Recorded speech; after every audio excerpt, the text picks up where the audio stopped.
ഇരുളിലെ മാന്ത്രികൻ. നമസ്കാരം സുഹൃത്തുക്കളെ. ഇന്ന് നമ്മൾ സഞ്ചരിക്കുന്നത് ലോക സാഹിത്യത്തിലെ ഏറ്റവും ഭീതിജനകമായ ഒരു ഏടിലേക്കാണ്.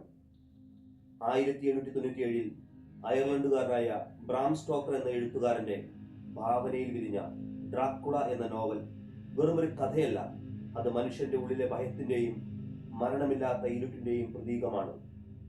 ട്രാൻസിൽവാനിയയിലെ വിജനമായ കുന്നുംപുറങ്ങളിൽ നിന്ന് ലണ്ടനിലെ തിരക്കേറിയ തെരുവുകളിലേക്ക് പടർന്ന ആ രക്തദാഹത്തിന്റെ കഥ യഥാർത്ഥ നോവലിന്റെ എല്ലാ ഉദ്വേഗത്തോടും കൂടി നമുക്ക് കേട്ടു തുടങ്ങാം. യുവ അഭിഭാഷകനായ ജോനാഥൻ ഹാർക്കറുടെ യാത്ര തുടങ്ങുന്നത് ലണ്ടനിൽ നിന്നാണ്. മനോഹരമായ പച്ചപ്പും നഗരത്തിരക്കുകളും പിന്നിട്ട് അയാൾ കിഴക്കൻ യൂറോപ്പിലെ കാർപാർത്തിയൻ മലനിരകളുടെ താഴ്വരയിലെത്തുമ്പോൾ പ്രകൃതിയുടെ നിറം മാറാൻ തുടങ്ങിയിരുന്നു. മരങ്ങൾ ഇലകൾ കൊഴിഞ്ഞ് അസ്ഥിക്കുടങ്ങളെ പോലെ നിന്നു. ആകാശം എപ്പോഴും ചാരനിറത്തിൽ മൂടിക്കെട്ടിയിരുന്നു. യാത്രക്കിടയിൽ ഒരു ചെറിയ സത്രത്തിൽ ഹാർക്കർ തങ്ങി. അവിടുത്തെ ആളുകളോട് താൻ പോകുന്നത് കൗണ്ട് ഡ്രാക്കുളയുടെ കോട്ടയിലേക്കാണെന്ന് പറഞ്ഞപ്പോൾ പെട്ടെന്ന് ആ മുറിയിൽ നിശബ്ദത പടർന്നു. ഭക്ഷണം കഴിച്ചുകൊണ്ടിരുന്നവർ അത് നിർത്തി. സത്രം സൂക്ഷിപ്പുകാരിയായ വൃദ്ധ ഹാർക്കറുടെ കൈകളിൽ പിടിച്ച് വിറയ്ക്കുന്ന ശബ്ദത്തിൽ പറഞ്ഞു, കുഞ്ഞെ, ഇന്ന് മെയ് 4-ാം തീയതിയാണ്. ഇന്ന് രാത്രിയാണ് ലോകത്തെ എല്ലാ പിശാചുകളും അധികാരം നേടുന്ന രാത്രി. നീ അങ്ങോട്ട് പോകരുത്. ഹാർക്കർ ഇതൊരു അന്ധവിശ്വാസമായി തള്ളിക്കളയാൻ ശ്രമിച്ചു. പക്ഷേ ആ വൃദ്ധ തന്റെ കഴുത്തിലുണ്ടായിരുന്ന ഒരു പഴയ കുരിശുമാല ഹാർക്കർക്ക് നൽകി. അത് നിരസിക്കാൻ ഹാർക്കർക്ക് തോന്നിയില്ല. അത് അയാളുടെ ഉള്ളിൽ ചെറിയൊരു ഭയം ജനിപ്പിച്ചു കഴിഞ്ഞിരുന്നു. സന്ധ്യ കഴിഞ്ഞപ്പോൾ ഹാർക്കറെ കൊണ്ടുപോകാൻ ഡ്രാക്കുള അയച്ച കുതിരവണ്ടി എത്തി. കറുത്ത കരുത്തുറ്റ കുതിരകൾ. വണ്ടി ഓടിച്ചിരുന്ന ആൾ ഒരു വലിയ കറുത്ത തൊപ്പിയും കോട്ടും ധരിച്ചിരുന്നു. അയാളുടെ മുഖം കാണാൻ കഴിയുന്നില്ല. വണ്ടി മലനിരകളിലൂടെ അതിവേഗം പാഞ്ഞു. വഴിയിൽ പലയിടത്തും നീല നിറത്തിലുള്ള വിചിത്രമായ വെളിച്ചങ്ങൾ മിന്നിമറിയുന്നത് ഹാർക്കർ കണ്ടു. ഓരോ തവണ ആ വെളിച്ചം കാണുമ്പോഴും വണ്ടി നിർത്തി കുതിരവണ്ടിക്കാരൻ പുറത്തിറങ്ങും. ആ വെളിച്ചം എവിടെയാണോ അവിടെ അയാൾ എന്തോ അടയാളം വെക്കുന്നുണ്ടായിരുന്നു. ചുറ്റുമുള്ള കാടുകളിൽ നിന്നും ചെന്നായകളുടെ ഓരികളിൽ കേൾക്കാം. വന്യമായ ശബ്ദം ഹാർക്കറെ ഭയപ്പെടുത്തി. കുതിരകൾ ഭയന്ന് കുതിർന്നുണ്ടായിരുന്നു. പക്ഷേ ആ നിഗൂഢനായ കുതിരവണ്ടിക്കാരൻ ഒരു കൈകൊണ്ട് അവയെ നിയന്ത്രിച്ചു. അയാളുടെ കരുത്ത് അമാനുഷികമായിരുന്നു. അർദ്ധരാത്രി കഴിഞ്ഞപ്പോൾ കുന്നിൻ മുകളിൽ ഭീമാകാരമായ ആ കോട്ട ദൃശ്യമായി. ഇടിഞ്ഞു പൊളിഞ്ഞ് വീഴാറായ മതിൽക്കെട്ടുകൾ, ഉയരമുള്ള ഗോപുരങ്ങൾ. അവിടെ ഒരിടത്തും വെളിച്ചമില്ല. കാറ്റിൽ കതകുകൾ ആടുന്ന ശബ്ദം മാത്രം. വലിയ ഇരുമ്പുവാതിൽ താനേ തുറന്നു. ഹാർക്കർ അകത്തേക്ക് കടന്നു. അവിടെ വേലക്കാരോ മറ്റാരെങ്കിലുമോ ഉണ്ടായിരുന്നില്ല. പെട്ടെന്നൊരു വലിയ വാതിൽ തുറന്നു. കയ്യിലൊരു വിളക്കുമായി കൗണ്ട് ഡ്രാക്കുള പ്രത്യക്ഷപ്പെട്ടു. അയാളുടെ ചർമ്മം വിളറി വെളുത്തതായിരുന്നു. നീളമുള്ള നഖങ്ങൾ, അസാധാരണമാവിധം ചുവന്ന ചുണ്ടുകൾ. അയാൾ ഹാർക്കറുടെ കയ്യിൽ പിടിച്ചു കുലുക്കിയപ്പോൾ ഹാർക്കർ ഞെട്ടിപ്പോയി. ആ കൈകൾ ഒരു ശവത്തിൻ്റെതെന്ന പോലെ തണുത്തുറഞ്ഞതായിരുന്നു. സ്വാഗതം മിസ്റ്റർ ഹാർക്കർ, ഈ കോട്ടയിലേക്കും എന്റെ ജീവിതത്തിലേക്കും. ഡ്രാക്കുളയുടെ ശബ്ദം ഒരു പാമ്പിന്റെ ചീറ്റൽ പോലെയായിരുന്നു. അടുത്ത കുറച്ച് ദിവസങ്ങൾ ഹാർക്കറെ സംബന്ധിച്ചിടത്തോളം ദുരൂഹമായിരുന്നു. പകൽ സമയം കോട്ടയിൽ ഡ്രാക്കുളയെ കാണാനില്ല. എന്നാൽ രാത്രിയിൽ അയാൾ പ്രത്യക്ഷപ്പെടും. ഒരിക്കൽ പോലും ഡ്രാക്കുള ഭക്ഷണം കഴിക്കുന്നത് ഹാർക്കർ കണ്ടിട്ടില്ല. കോട്ടയിൽ ഒട്ടുമിക്ക വാതിലുകളും പൂട്ടിക്കിടക്കുകയാണ്. താൻ ഒരു അതിഥിയല്ല, മറിച്ച് ഒരു തടവുകാരനാണെന്ന് ഹാർക്കർ തിരിച്ചറിഞ്ഞു. ഒരിക്കൽ ഹാർക്കർ തന്റെ മുറിയിലെ ജനാലയിലൂടെ താഴേക്ക് നോക്കി. തറയിൽ നിന്നും ഏകദേശം 100 അടി ഉയരത്തിലായിരുന്നു ആ ജനാല. അവിടെ അയാൾ കണ്ട കാഴ്ച അയാളുടെ രക്തം തണുപ്പിച്ചു കളഞ്ഞു. ഡ്രാക്കുള തന്റെ കറുത്ത വസ്ത്രങ്ങൾ വിടർത്തി ഒരു വലിയ പല്ലിയെ പോലെ തലകീഴായി കോട്ടയുടെ ചുവരിലൂടെ താഴേക്ക് ഇഴയുന്നു. അതൊരു മനുഷ്യന് കഴിയില്ല എന്ന് ഹാർക്കർ ഉറപ്പിച്ചു. ഡ്രാക്കുളയുടെ വിലക്ക് ലംഘിച്ച് ഒരു രാത്രി ഹാർക്കർ കൂട്ടാത്തൊരു മുറിയിൽ പ്രവേശിച്ചു. അവിടെ അയാൾ തളർന്നു ഉറങ്ങിപ്പോയി. സ്വപ്നത്തിലെന്ന പോലെ 3 സുന്ദരികളായ സ്ത്രീകൾ അയാളുടെ അടുത്തേക്ക് വന്നു. അവരുടെ പല്ലുകൾ വന്യമൃഗങ്ങളുടേതുപോലെ കൂർത്തതായിരുന്നു. അവർ ഹാർക്കറുടെ കഴുത്തിന് നേരെ കുനിഞ്ഞു. ഹാർക്കർക്ക് അനങ്ങാൻ കഴിഞ്ഞില്ല. പെട്ടെന്ന് ഡ്രാക്കുള അവിടെ പ്രത്യക്ഷപ്പെട്ടു. അയാൾ സ്ത്രീകളെ പിടിച്ചു മാറ്റി ആക്രോശിച്ചു, ഇവൻ എനിക്കുള്ളതാണ്. ഞാൻ പറയുന്നത് വരെ ആരും ഇവനെ തൊട്ടുപോകരുത്. ഹാർക്കർ ബോധരഹിതനായി. ഉണർന്നപ്പോൾ താൻ തന്റെ പഴയ മുറിയിലാണെന്ന് അയാൾ കണ്ടു. പുറത്ത് ഡ്രാക്കുള ലണ്ടനിലേക്ക് പോകാനുള്ള പെട്ടികൾ തയ്യാറാക്കുകയായിരുന്നു. ആ പെട്ടികളിൽ നിറയ്ക്കുന്നത് കോട്ടയിലെ പഴയ മണ്ണായിരുന്നു. ഹാർക്കർക്ക് മനസ്സിലായി, ഈ രാക്ഷസൻ ലണ്ടനിലേക്ക് പോകുന്നത് പുതിയ ഇരകളെ തേടിയാണ്. അവിടെ തന്റെ കാമുകി മീനയുണ്ട്. അവളെ രക്ഷിക്കാൻ താൻ ഇവിടെ നിന്നും പുറത്തു കിടന്നേ മതിയാകൂ. പക്ഷേ എങ്ങനെ? താഴെ അഗാധമായ താഴ്വര, പിന്നിൽ രക്തദാഹിയായ ഡ്രാക്കുള. കുളപ്രഭു തന്റെ 50 പെട്ടി മണ്ണുമായി ലണ്ടനിലേക്ക് പുറപ്പെട്ടു കഴിഞ്ഞു. കോട്ടയുടെ വലിയ വാതിലുകൾ പുറത്തുനിന്ന് പൂട്ടപ്പെട്ടു. ജോനാഥൻ ഹാർക്കർ ഇപ്പോൾ ആ ഭീകരമായ കോട്ടയിൽ തനിച്ചാണ്. അല്ല, അയാൾ തനിച്ചല്ല. വിശന്നു പൊരിയുന്ന ആ 3 വാമ്പയർ സ്ത്രീകൾ അയാളുടെ മുറിക്ക് പുറത്ത് കാത്തുനിൽപ്പുണ്ട്. ഡ്രാക്കുളയുടെ വിലക്ക് മാറിയ സ്ഥിതിക്ക് ഇന്ന് രാത്രി അവർ ഹാക്കറുടെ രക്തം കുടിക്കുമെന്ന് അയാൾക്ക് ഉറപ്പായിരുന്നു. മുറിക്ക് പുറത്ത് ആ സ്ത്രീകളുടെ വിചിത്രമായ ചിരിയും ചുമരിൽ നഖങ്ങൾ ഉരസുന്ന ശബ്ദവും ഹാർക്കർ കേട്ടു. രക്ഷപ്പെടാൻ ഒരേ ഒരു വഴിയേ ഉള്ളൂ, ജനാല. പക്ഷേ 100 കണക്കിന് അടി ഉയരത്തിലുള്ള ആ ജനാലയിലൂടെ താഴേക്ക് നോക്കിയാൽ ആർക്കും തലകറങ്ങും. താഴെ അഗാധമായ താഴ്വരയും കൂർത്ത പാറക്കെട്ടുകളുമാണ്. മരിക്കുകയാണെങ്കിൽ ആ രാക്ഷസികളുടെ കയ്യിൽ അകപ്പെടാതെ മരിക്കാമെന്ന് അയാൾ ഉറപ്പിച്ചു. അയാൾ തന്റെ കൈവശമുണ്ടായിരുന്ന വസ്ത്രങ്ങളും പുതപ്പുകളും കീറി നീളമുള്ള ഒരു കയറ് പോലെയാക്കി അത് ജനാലയ്ക്കിൽ ഉറപ്പിച്ചു കെട്ടി അയാൾ താഴേക്ക് ഇറങ്ങാൻ തുടങ്ങി.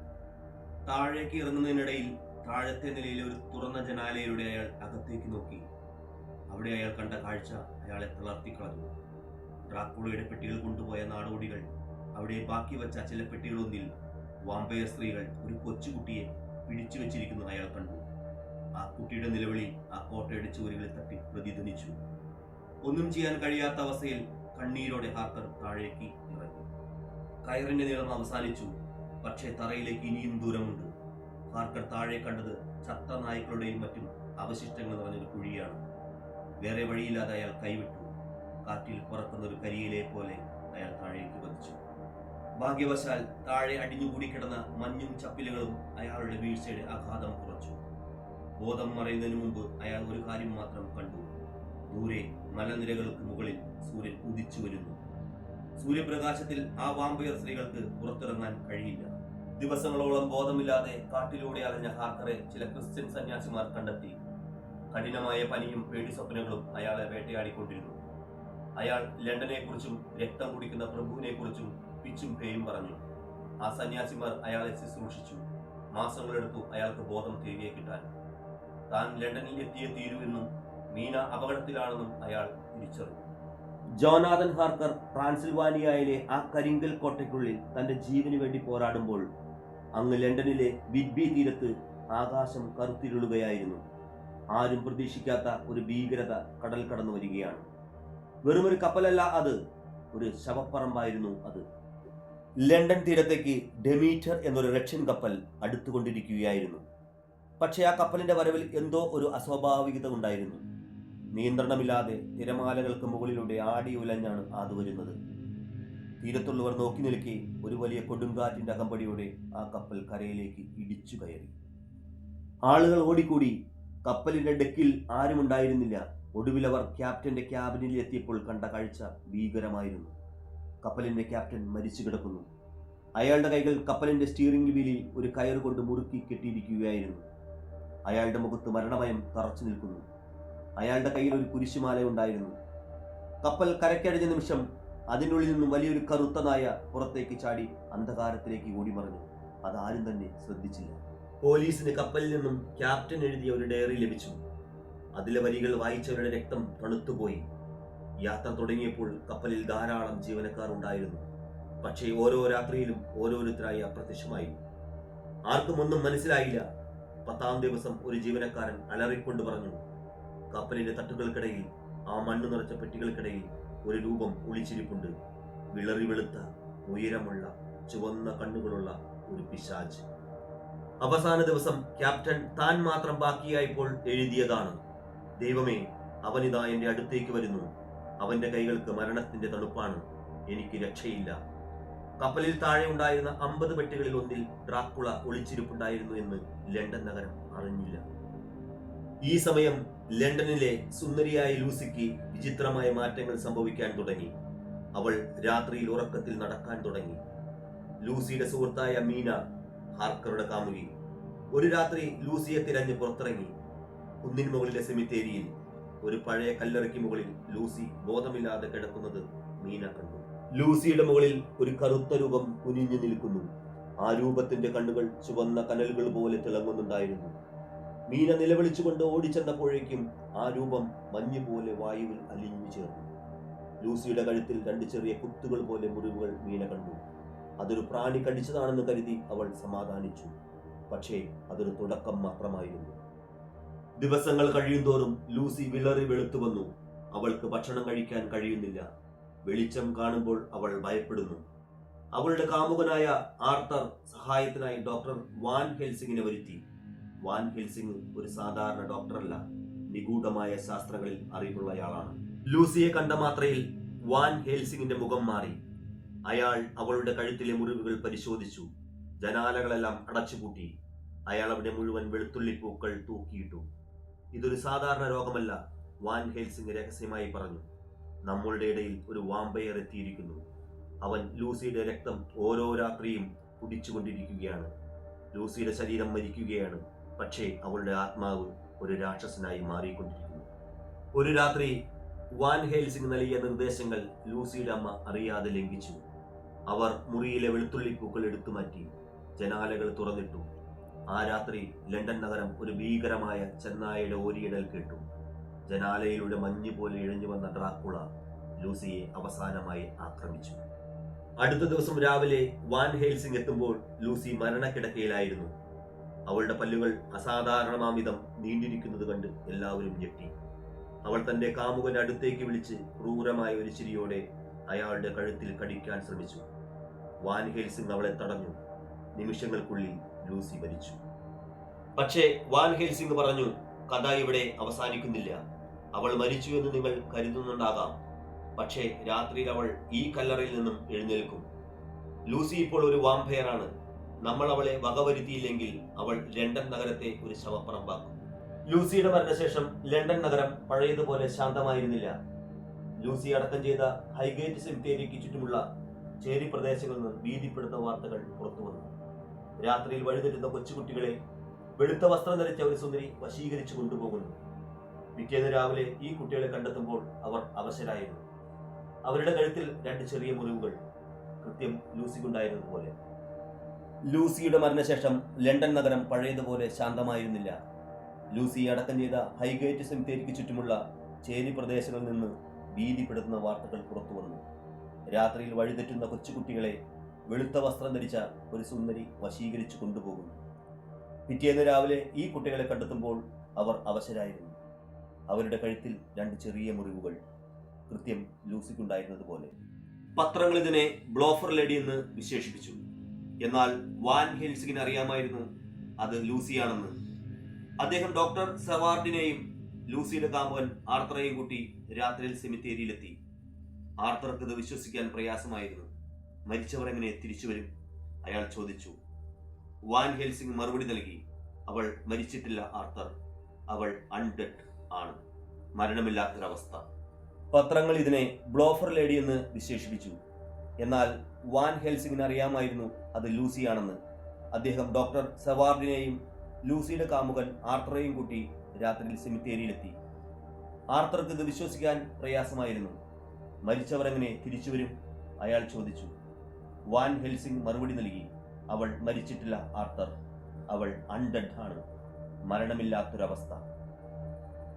അർദ്ധരാത്രിയിൽ അവർ ലൂസിയുടെ കല്ലറയുടെ വാതിൽ ബലം പ്രയോഗിച്ച് തുറന്നു.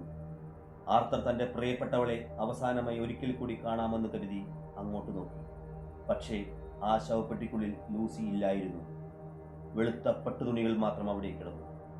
ആർത്തർ തകർന്നുപോയി. ആരോ മൃതദേഹം മോഷ്ടിച്ചു എന്ന് അയാൾ കരുതി. എന്നാൽ വാൻ ഹെൽസിങ് അവരെ തടഞ്ഞു. കാത്തിരിക്കൂ, അവൾ ഇരതേടി പുറത്തുപോയതാണ്, ഉടനെ തിരിച്ചെത്തും. അവർ കല്ലറയുടെ നിഴലിൽ ഒളിച്ചു നിന്നു. കുറച്ചു കഴിഞ്ഞപ്പോൾ ദൂരെ നിന്നും ഒരു വെള്ളി വെളിച്ചം പോലെ ഒരു രൂപം ഒഴുകി വരുന്നത് അവർ കണ്ടു. അത് ലൂസിയായിരുന്നു. പക്ഷേ അവളുടെ മുഖം ക്രൂരമായിരുന്നു. അവളുടെ കയ്യിൽ ബോധരഹിതനായ ഒരു കൊച്ചുകുട്ടി ഉണ്ടായിരുന്നു. കുട്ടിയുടെ കഴുത്തിൽ കടിക്കാൻ അവൾ വായ തുറന്നപ്പോൾ അവളുടെ പല്ലുകൾ ചെന്നായയുടേതുപോലെ നീണ്ടുവരുന്നത് അവർ ഭീതിയോടെ കണ്ടു. തന്റെ കാമുകൻ ആർത്തറെ കണ്ടതും ലൂസി കുട്ടിയെ താഴെയിട്ടു. അവൾ മാദകമായ ഒരു ചിരിയോടെ ആർത്തറുടെ അടുത്തേക്ക് നടന്നു. എന്റെ പ്രിയപ്പെട്ടവനെ, വരൂ, നമുക്ക് ഈ കല്ലറയ്ക്കുള്ളിൽ ഒന്നിച്ചു കഴിയാം. അവളുടെ ശബ്ദം കേട്ടതും ആർത്തർ വശീകരിക്കപ്പെട്ടവനെ പോലെ അവളുടെ അടുത്തേക്ക് നടന്നു. അവൾ അയാളെ കെട്ടിപ്പിടിച്ച് കഴുത്തിൽ കടിക്കാൻ ഒരുങ്ങിയ നിമിഷം വാൻ ഹെൽസിങ് ഒരു സ്വർണ്ണ കുരിശ് അവൾക്ക് നേരെ ഉയർത്തി. കുരിശ് കണ്ടതും ലൂസിയുടെ മുഖം വികൃതമായി. അവൾ ഒരു വന്യമൃഗത്തെ പോലെ അലറി. അവളുടെ കണ്ണുകളിൽ നിന്നും രക്തം വരുന്നത് പോലെ തോന്നി. കുരിശിന്റെ ശക്തിയാൽ അവൾക്ക് നിൽക്കാൻ കഴിഞ്ഞില്ല. ഒരു വെളുത്ത പുകയായി അവൾ തന്റെ ശവപ്പെട്ടിക്കുള്ളിലേക്ക് മറന്നു. പിറ്റേന്ന് പകൽ അവർ വീണ്ടും അവിടെ എത്തി. ഇപ്പോൾ ലൂസി പെട്ടിക്കുള്ളിലുണ്ട്. പക്ഷെ അവൾക്ക് മരണത്തിന്റെ യാതൊരു ലക്ഷണവുമില്ല. ഒരു മണവാട്ടിയെ പോലെ അവൾ സുന്ദരിയായി കിടക്കുന്നു. വാൻ ഹെയ്ൽസിംഗ് പറഞ്ഞു, നമ്മളിപ്പോൾ ഇത് ചെയ്തില്ലെങ്കിൽ ലോകം അവസാനിക്കുന്നതുവരെ അവൾ ഇതുപോലെ രക്തം കുടിച്ചു നടക്കും. ആർത്തർ, നീ തന്നെ ഇത് ചെയ്യണം. ആർത്തർ വിറയ്ക്കുന്ന കൈകളോടെ ഒരു വലിയ മരക്കഷണവും ചുറ്റികയും എടുത്തു. വാൻ ഹെയ്ൽസിംഗ് പ്രാർത്ഥനകൾ ചൊല്ലി. ആർത്തർ ആ മരക്കഷണം ലൂസിയുടെ ഹൃദയത്തിന് നേരെ വെച്ചു. ഒരു വലിയ ആഘാതത്തോടെ അയാളത് അവളുടെ നെഞ്ചിലേക്ക് അടിച്ചു കയറ്റി. ഭീകരമായ ഒരു നിലവിളി ആ സെമിത്തേരിയിലാകെ മുഴങ്ങി. ലൂസിയുടെ ശരീരം വായുവിൽ പൊങ്ങിപ്പിടന്നു. അവൾ വായ തുറന്നപ്പോൾ രക്തം ചീറ്റിയൊഴുകി. നിമിഷങ്ങൾക്കകം എല്ലാം ശാന്തമായി. ലൂസിയുടെ മുഖത്തെ ആ ഭീകരരൂപം മാറി. പഴയ ലൂസി തിരിച്ചു വന്നു. അവൾ എന്നേക്കുമായി വിടവാങ്ങി. ഈ പോരാട്ടം കഴിഞ്ഞ് അവർ മടങ്ങുമ്പോഴാണ് ജോനാഥൻ ഹാർക്കർ ട്രാൻസിൽവാനിയയിൽ നിന്നും തിരിച്ചെത്തുന്നത്. അയാൾ താൻ കണ്ട ഡ്രാക്കുളയെക്കുറിച്ച് വിവരിച്ചു. അവർ ഒരുമിച്ച് ചേർന്ന് ഡ്രാക്കുളയുടെ ഒളിത്താവളങ്ങൾ ഓരോന്നായി നശിപ്പിച്ചു. എന്നാൽ ഡ്രാക്കുള ഇതിനെല്ലാം പകരം വീട്ടിയത് മീന. ഒരു രാത്രി ഹാർക്കർ ഉറക്കത്തിലായിരിക്കെ ഡ്രാക്കുള മൂടൽ മഞ്ഞായി മീനയുടെ മുറിയിലെത്തി. അയാൾ ഹാർക്കറെ മയക്കി കിടത്തി. തുടർന്ന് മീനയുടെ അടുത്തേക്ക് നീങ്ങി. അയാൾ തന്റെ നഖം കൊണ്ട് സ്വന്തം നെഞ്ചിൽ ഒരു മുറിവുണ്ടാക്കി. എന്നിട്ട് മീനയുടെ തല പിടിച്ച് തന്റെ നെഞ്ചിലെ രക്തം കുടിക്കാൻ അവളെ നിർബന്ധിച്ചു. നീ എന്റെ രക്തം കുടിച്ചു, ഇനി മുതൽ നീ എന്റേതാണ്. ഞാൻ ചിന്തിക്കുന്നത് നീ അറിയും. ഞാൻ വിളിക്കുമ്പോൾ നീ വരും. മീനയുടെ നിലവിളി കേട്ട് മറ്റുള്ളവർ എത്തുമ്പോൾ ഡ്രാക്കുള അപ്രത്യക്ഷമായി കഴിഞ്ഞിരുന്നു. വാൻ ഹെയ്ൽസിംഗ് മീനയെ രക്ഷിക്കാൻ അവളുടെ നെറ്റിയിൽ ഒരു വിശുദ്ധ കുരിശ് വെച്ചു. പക്ഷേ അപ്രതീക്ഷിതമായത് സംഭവിച്ചു. ആ കുരിശ് മീനയുടെ നെറ്റിയിൽ പൊള്ളിപ്പിടിച്ചു. ഒരു പാവിയെ പോലെ അവളുടെ നെറ്റിയിൽ ആ അടയാളം പതിഞ്ഞു. ഡ്രാക്കുളയുടെ രക്തം അവളിൽ പടർന്നതുകൊണ്ട് വിശുദ്ധമായതൊന്നും അവളെ സ്പർശിക്കാൻ കഴിയില്ല എന്ന് അവർ തിരിച്ചറിഞ്ഞു. മീന പതുക്കെ ഒരു വാമ്പയറായി മാറിക്കൊണ്ടിരിക്കുകയാണ്. മീന പൂർണ്ണമായും ഒരു വാമ്പയറാകാൻ ഇനി കുറച്ച് ദിവസങ്ങൾ മാത്രമേ ബാക്കിയുള്ളൂ. അതിനു മുമ്പ് ഡ്രാക്കുളയെ കൊന്നില്ലെങ്കിൽ മീനയെ അവർക്ക് നഷ്ടപ്പെടും. പക്ഷേ ഡ്രാക്കുള എവിടെയാണ്? മീനയുടെ ഉള്ളിലെ ആ ഡ്രാക്കുളയുടെ രക്തം ഉപയോഗിച്ച് അവനെ കണ്ടെത്താൻ വാൻ ഹെയ്ൽസിംഗിന് കഴിയുമോ? സമയം അതിവേഗം അതിക്രമിച്ചു കൊണ്ടിരിക്കുകയാണ്. മീനയുടെ കണ്ണുകൾക്ക് ചുറ്റും കറുത്ത പാടുകൾ വീണു തുടങ്ങി. അവളുടെ പല്ലുകൾക്ക് മൂർച്ച കൂടുന്നു. ഓരോ നിമിഷവും അവൾ ഡ്രാക്കുളയുടെ അടിമയായി മാറിക്കൊണ്ടിരിക്കുന്നു. എന്നാൽ ഈ ശാപത്തെ തന്നെ ഡ്രാക്കുളയുടെ അന്ത്യത്തിലുള്ള ആയുധമാക്കാൻ വാൻ ഹെയ്ൽസിംഗ് തീരുമാനിക്കുന്നു. ലണ്ടനിലെ തന്റെ എല്ലാ ഒളിത്താവളങ്ങളും നശിപ്പിക്കപ്പെട്ടുവെന്ന് മനസ്സിലാക്കിയ ഡ്രാക്കുള ഭയന്നു. അയാൾ ഒരു കപ്പലിൽ കയറി തന്റെ ജന്മനാടായ ട്രാൻസിൽവാനിയയിലേക്ക് തിരികെ യാത്ര തിരിച്ചു. ഡ്രാക്കുള എവിടെയുണ്ടെന്ന് കണ്ടെത്താൻ വാൻ ഹെയ്ൽസിംഗ് മീനയെ ഹിപ്നോട്ടിസത്തിന് വിധേയയാക്കി. അർദ്ധബോധാവസ്ഥയിൽ മീനയുടെ ശബ്ദം മാറി. അവൾ മന്ത്രിച്ചു, എനിക്ക് ചുറ്റും ഇരുട്ടാണ്. തിരമാലകളുടെ ശബ്ദം കേൾക്കാം. തടിപ്പലകകൾ കൂട്ടിയടിക്കുന്ന ശബ്ദം. വായുവിൽ പഴയ മണ്ണിന്റെ മണമുണ്ട്. ഡ്രാക്കുള കടൽ മാർഗമാണ് പോകുന്നതെന്ന് അവർ തിരിച്ചറിഞ്ഞു. വാൻ ഹെയ്ൽസിംഗും സംഘവും കരമാർഗം അവനേക്കാൾ മുൻപേ ട്രാൻസിൽവാനിയയിലെത്താൻ കുതിച്ചു. അത് മരണവുമായുള്ള ഒരു ഓട്ടമായിരുന്നു. ട്രാൻസിൽവാനിയയിലെ മഞ്ഞുമൂടിയ മലനിരകളിൽ വാൻ ഹെയ്ൽസിംഗും മീനയും ഒരു വശത്തും ജോനാഥനും സുഹൃത്തുക്കളും മറുവശത്തുമായി പിരിഞ്ഞു. കോട്ടയ്ക്ക് സമീപം വാൻ ഹെയ്ൽസിംഗ് ഒരു വിശുദ്ധ വലയം തീർത്തു. രാത്രിയിൽ ഡ്രാക്കുളയുടെ ആ 3 വാമ്പയർ സ്ത്രീകൾ മീനയെ വിളിക്കാനെത്തി. വരൂ സഹോദരി, നമുക്ക് രക്തം കുടിക്കാം എന്നവർ മീനയെ പ്രലോഭിപ്പിച്ചു. മീന ആ വലയത്തിന് പുറത്തേക്ക് കടക്കാൻ ശ്രമിച്ചെങ്കിലും വാൻ ഹെയ്ൽസിംഗ് അവളെ തടഞ്ഞു. പിറ്റേന്ന് രാവിലെ വാൻ ഹെയ്ൽസിംഗ് തനിയെ ആ പഴയ കോട്ടയിലേക്ക് കയറി. അവിടെ ശവപ്പെട്ടികളിൽ കിടന്നുറങ്ങുകയായിരുന്ന ആ 3 വാമ്പയർ സ്ത്രീകളുടെയും തല വെട്ടിമാറ്റി അയാൾ ആ കോട്ടയെ ശാപമുക്തമാക്കി. പക്ഷേ യഥാർത്ഥ ശത്രുവായ ഡ്രാക്കുള അപ്പോഴും അവിടെ എത്തിയിരുന്നില്ല. സൂര്യൻ അസ്തമിക്കാൻ മിനിറ്റുകൾ മാത്രം ബാക്കി. ദൂരെ നിന്നും കുതിരകളുടെ കുളമ്പടി ശബ്ദം കേട്ടു. ഡ്രാക്കുളയെ വഹിച്ചുകൊണ്ടുള്ള ഒരു കുതിരവണ്ടി ഒരു കൂട്ടം നാടോടികൾ അതിയായ വേഗത്തിൽ കോട്ടയിലേക്ക് എത്തിക്കുകയായിരുന്നു. സൂര്യൻ അസ്തമിച്ചാൽ ഡ്രാക്കുള ഉണരും. പിന്നെ അവനെ ആർക്കും തടയാനാവില്ല. ജോനാഥൻ ഹാർക്കറും സംഘവും കുതിരപ്പുറത്ത് അവരെ പിന്തുടർന്നു. ഒരു വലിയ സംഘടന തന്നെ അവിടെ നടന്നു. കത്തികളും തോക്കുകളും വായുവിൽ മിന്നി. പോരാട്ടത്തിനിടയിൽ ഹാർക്കറുടെ സുഹൃത്തായ കിൻസ് മോറിസിന് മാരകമായി മുറിവേറ്റു. പക്ഷേ അയാൾ അത് കാര്യമാക്കാതെ ഡ്രാക്കുളയുടെ വെട്ടിക്കടുത്തേക്ക് കുതിച്ചു. ആകാശം ചുവന്നു തൊടുത്തു. സൂര്യന്റെ അവസാന കിരണങ്ങൾ മലനിരകളിൽ തട്ടി അപ്രത്യക്ഷമാകാൻ തുടങ്ങുന്നു. ഹാർക്കറും ക്വിൻസിയും ചേർന്ന് ആ വലിയ മരപ്പെട്ടി ബലം പ്രയോഗിച്ചു തുറന്നു. അവിടെ ആ പഴയ മണ്ണിൽ ഡ്രാക്കുള കിടക്കുന്നുണ്ടായിരുന്നു. സൂര്യപ്രകാശത്തിന്റെ നേർത്ത കിരണങ്ങൾ തട്ടിയപ്പോൾ അയാളുടെ മുഖത്ത് ഒരു ഭയം നിഴലിച്ചു. പെട്ടെന്ന് ഹാർക്കറുടെ കയ്യിലെ വലിയ കഠാര ഡ്രാക്കുളയുടെ കഴുത്തിലൂടെ മിന്നൽ വേഗത്തിൽ പാഞ്ഞു. ഒപ്പം തന്നെ ക്വിൻസി മോറിസ് തന്റെ കത്തി ഡ്രാക്കുളയുടെ ഹൃദയത്തിൽ ആഴ്ത്തി. ഒരു ഭീകരമായ നിലവിളി അവർ പ്രതീക്ഷിച്ചു. പക്ഷേ ഉണ്ടായത് അതിശയകരമായ ഒരു മാറ്റമാണ്. ഡ്രാക്കുളയുടെ മുഖത്തെ ആ വന്യത മാറി. അവിടെ വലിയൊരു ശാന്തത വന്നു. നൂറ്റാണ്ടുകളായി താൻ അനുഭവിച്ച ശാപത്തിൽ നിന്നും മോചനം കിട്ടിയതുപോലെ. നിമിഷങ്ങൾക്കുള്ളിൽ ഡ്രാക്കുളയുടെ ശരീരം ചാരമായി മാറി കാറ്റിൽ അലിഞ്ഞു ചേർന്നു. വെളിച്ചത്തിന്റെ വിജയം. ഡ്രാക്കുള ചാരമായ അതേ നിമിഷം മീനയുടെ നെറ്റിയിലെ ആ കരിഞ്ഞ അടയാളം അപ്രത്യക്ഷമായി. അവൾ വീണ്ടും പഴയതുപോലെ ശുദ്ധയായി മാറി. അവളുടെ കണ്ണുകളിലെ ആ ചുവപ്പ് മാറി പ്രകാശം തിരിച്ചു വന്നു. മരണത്തിന് തൊട്ടുമുമ്പ് ക്വിൻസി മോറിസ് ആ കാഴ്ച കണ്ട് പുഞ്ചിരിച്ചു. ദൈവത്തിന് നന്ദി, ശാപം അവസാനിച്ചു. വർഷങ്ങൾക്ക് ശേഷം ജോനാഥനും മീനയും തങ്ങളുടെ കുഞ്ഞുമായി ആ മലനിരകളിലേക്ക് വീണ്ടും വന്നു. അവിടെ ഇപ്പോൾ ഭീതിയില്ല, മറിച്ച് സമാധാനം മാത്രം. ബ്രാം സ്റ്റോക്കർ എഴുതി അവസാനിപ്പിച്ച ആ നോവൽ ഇവിടെ പൂർണ്ണമാകുന്നു. തിന്മ എത്ര ശക്തമായാലും സ്നേഹത്തിനും വിശ്വാസത്തിനും മുന്നിൽ അത് ചാരമായി മാറുമെന്ന വലിയ സത്യം അവശേഷിപ്പിച്ചുകൊണ്ട്. ഇതാണ് ഡ്രാക്കുളയുടെ യഥാർത്ഥ കഥ. മനുഷ്യരക്തം കുടിക്കുന്ന ഒരു രാക്ഷസൻ എന്നതിലുപരി ശാപം കിട്ടിയ ഒരു ആത്മാവിൻ്റെ കഥയാണിത്. ഈ വീഡിയോ നിങ്ങൾക്ക് ഇഷ്ടമായെങ്കിൽ ലൈക്ക് ചെയ്യാനും സബ്സ്ക്രൈബ് ചെയ്യാനും മറക്കരുത്. ഇന്നത്തെ കാലത്തും ട്രാൻസിൽവാനിയയിലെ കാടുകളിൽ രാത്രിയിൽ വിചിത്രമായ ശബ്ദങ്ങൾ കേൾക്കാറുണ്ടെന്ന് ചിലർ വിശ്വസിക്കുന്നു.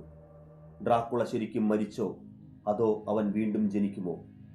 നിങ്ങളുടെ അഭിപ്രായം കമന്റ് ചെയ്യുക.